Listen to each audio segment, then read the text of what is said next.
অনেক দিন পর আজকে আমি আমার কোরবানির ব্লগটা শেয়ার করতেছি। কোরবানির গোশত নিয়ে আসছে আর আমরা এতটুকুই ভাগে পাইছি। 7 ভাগে দেওয়া হয়েছিল আমাদের কোরবানি।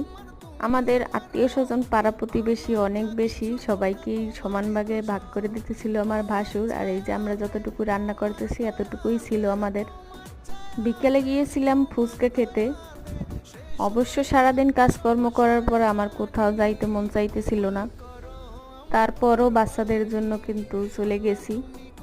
আমার ফোনটাও কোরবানির দিনই নষ্ট হয়ে গেছে, তাই তেমনভাবে আর কোনো ভিডিও আমি করতেই পারি নাই। বাচ্চারা ছিল অনেক ঘরের ভিতর, ওরা যে কি করলো আমার ফোনটা আমি নিজেও জানি না। তো আমার ফোনটা নষ্ট হয়ে গেছে, এখন অনেক কষ্ট করে কিছু ভিডিও রিকভারি করে আপনাদের সাথে শেয়ার করতেছি।